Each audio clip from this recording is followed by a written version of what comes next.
Hi everybody, welcome to 30 Day Booty. I'm Tamara and this is day 20. So today I've got a bench, here it is, and I got a kettlebell, there it is. And you can use that yourself or you can do this on the flat ground. You can use weight or no weight. You know, choose your own adventure. Let's get started. We're gonna do 5 different sets today. The first is we're gonna hold that weight in our right hand and we're gonna put our right foot up on the bench behind us. Chest is nice and high. Armpits right over the hips is a good rule of thumb. And we're gonna bend and then we're gonna straighten. And as we straighten, I want you to try and pick that leg up and back and really squeeze that glute, really squeeze that belly and try not to let your hips open. So we're just gonna come down and up. I'm just catching my footing. Down and up. So you know that you can do this with a higher center of gravity if you like. If you like to, you can add an extra little bit of fold into that. I'm just gonna stay upright today and really think about squeezing that glute back there. Down and up. Down and up. These are called Bulgarian split squats. I don't know why, but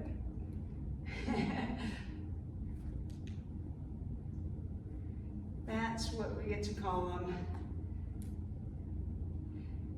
And I guess the Bulgarians are good at keeping their leg up and back and that glute engaged. That's what I'm gonna assume. 5, 4, I'm gonna call this 15. Ooh, I'm really feeling it in that supporting leg. Nice job. Shake that out, and we'll do the same thing on the other side.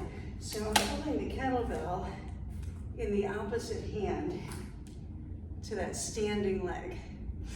And of course, we're thinking not about bending the front knee, but we're thinking about bending that back knee as we come down. So we can lift that up. Front knee will bend anyway. If you start bending that back leg, front leg will follow suit. For me, the most effortful part comes in really taking that extra bit of squeeze at the top. Down and up. So good. Strengthening our balance, our glutes, our hamstrings, our calves, our feet. I think that's either 9 or 10. I'm going to call that 9. Let's do 5 more. Boom. 2.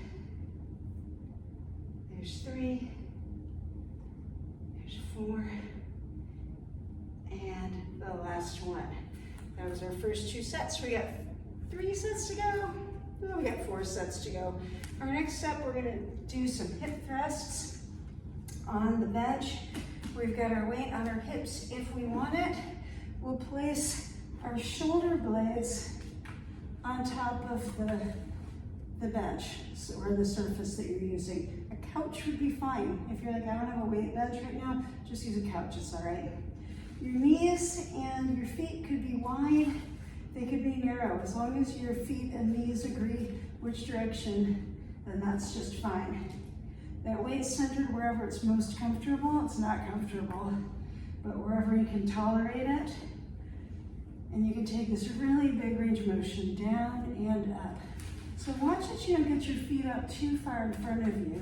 You want that nice healthy bend in the knees, a good 90 degrees.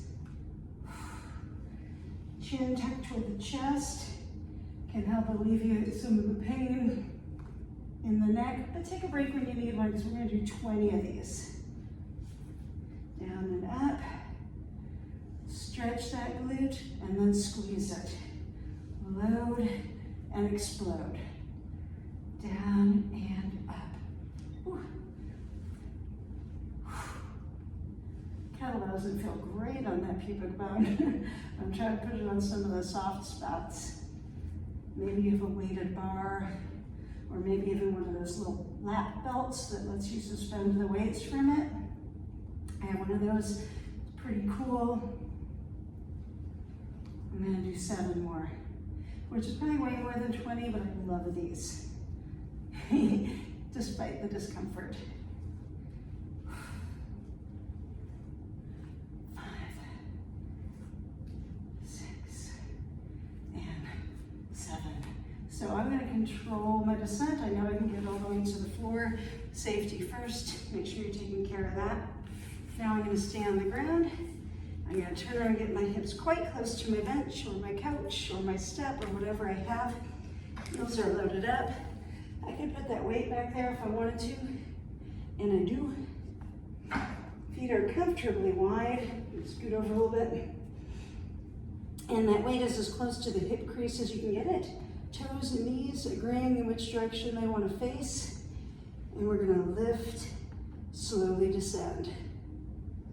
So we're just taking the same exact motion that we just did, but we're taking it in a different direction versus gravity. So it feels a little different to the muscle. Also adds variety and excitement to our life.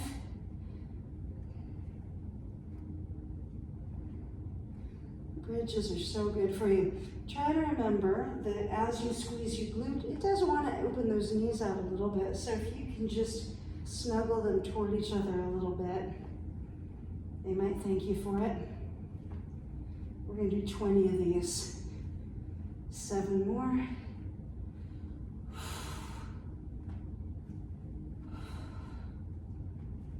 Ooh.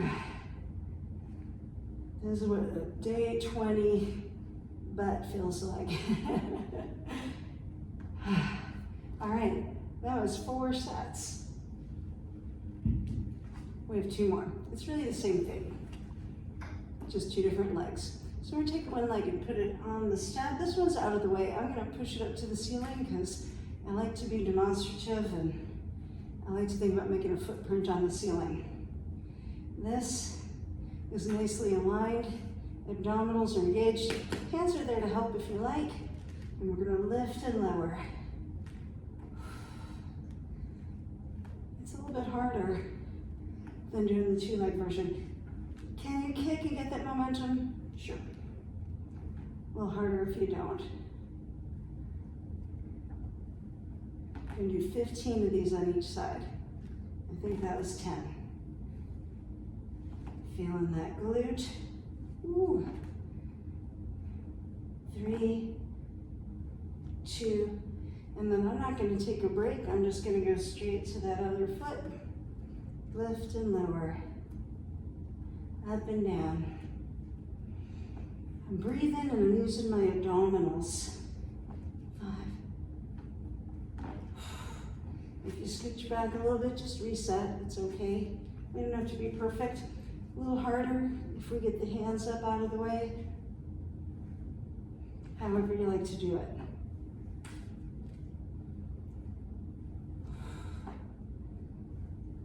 I'm gonna do 4 more and call that 15. 3, 2, big squeeze, and 1. Great job, guys. You did it. A little bit of a quickie today. Ooh, I'm sweaty though. I will see you tomorrow for day 21.